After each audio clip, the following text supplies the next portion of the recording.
One of the biggest questions that I get asked are, why were we created?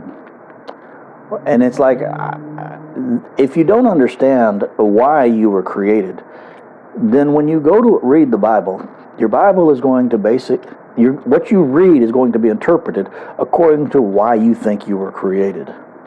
It just kind of twists everything out of proportion. But to understand correctly, the Bible tells you that before anything was created, there was an angel in heaven named Lucifer who said that he could raise a kingdom higher than God's. God's kingdom is kingdom of righteousness, and this angel Lucifer said that he could raise a kingdom of pride above God's kingdom of righteousness.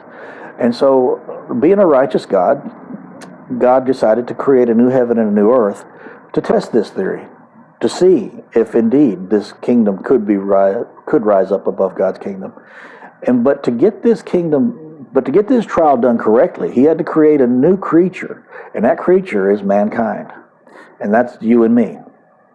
But to make everything fair, we were created without a knowledge of who God is.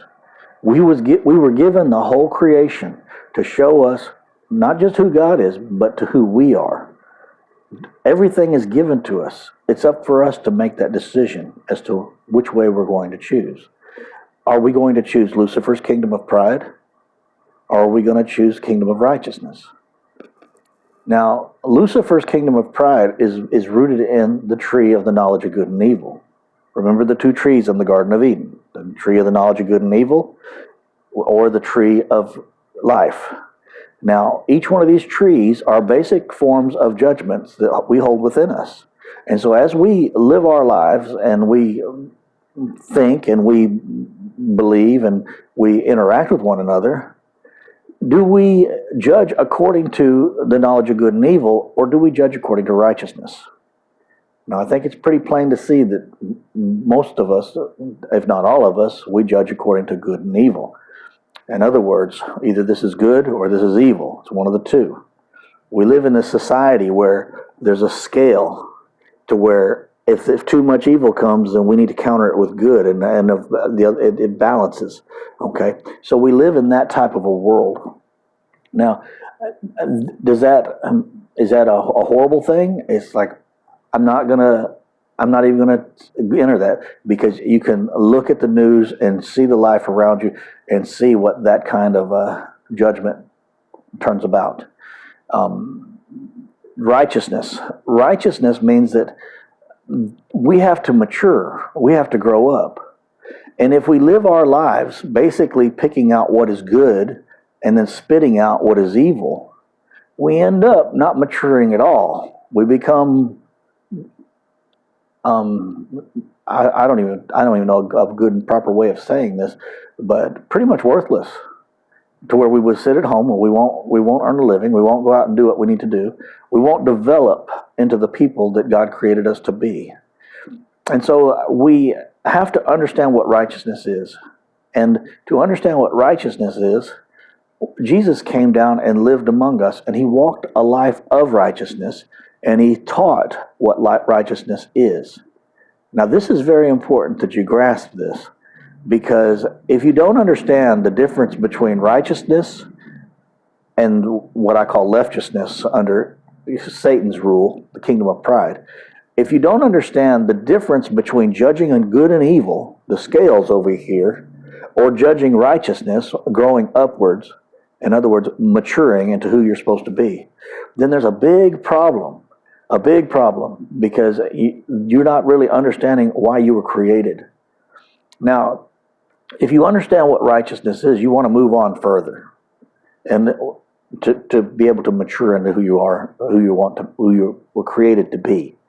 But to do that, there's the way of Lucifer, and then there's the way of God's kingdom, which was, and God's kingdom, it was given to us through Christ, who showed us his way. And then through Lucifer's kingdom, we have another person that came and showed us his way.